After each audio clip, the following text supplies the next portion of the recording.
Hi again, folks. This is Colin Stewart, and I'm here with Bob Englander for the last section of our video series on competency-based medical education and entrustable professional activities.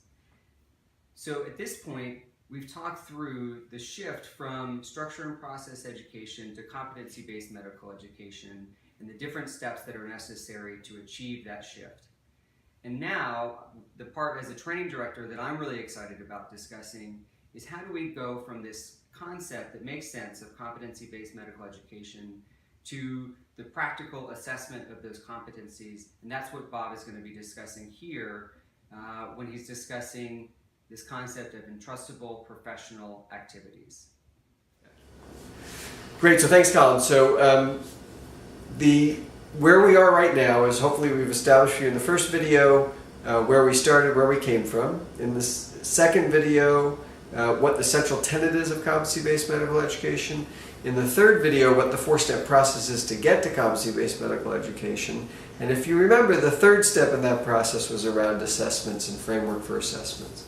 And that's been frustrating for a lot of people who feel like by the time we actually get to measure the competencies, they are so small as to be meaningless. And that's the concern that people had. And so one of the answers, one solution to that, was this concept of entrustable professional activities that emerged from the Netherlands from a guy named Ole ten Cate, who, working with an OBGYN Fetish Shiel, actually watched him perform for 2 weeks and noted what the critical things were that he was doing as an OBGYN. And they came up with this notion of entrustable professional activities. I want to go through very briefly each of the aspects of those terms because they were all very well thought out. So the first is entrustable.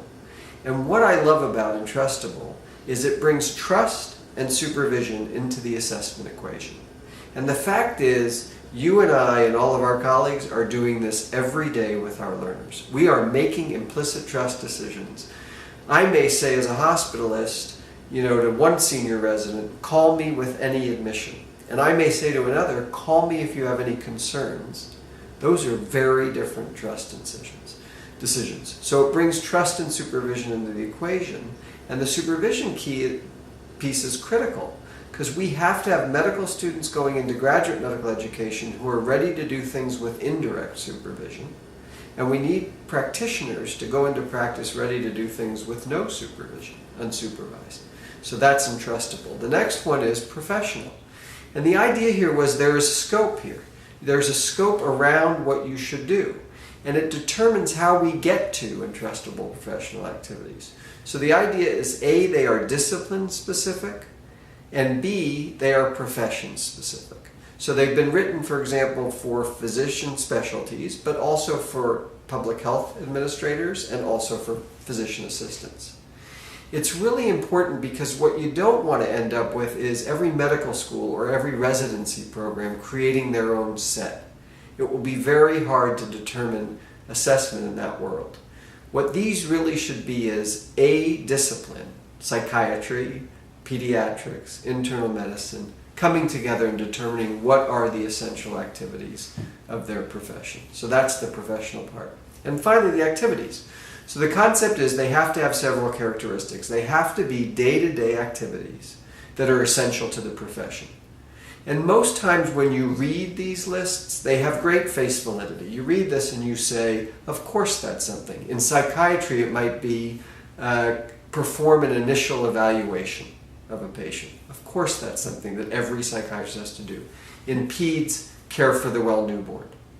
There are some that are global across every specialty. One might be perform handover communication. That's something that each of us should have. So it needs to be essential to the profession and a day-to-day activity. It needs to be observable and measurable. It needs to be executable in a given time frame.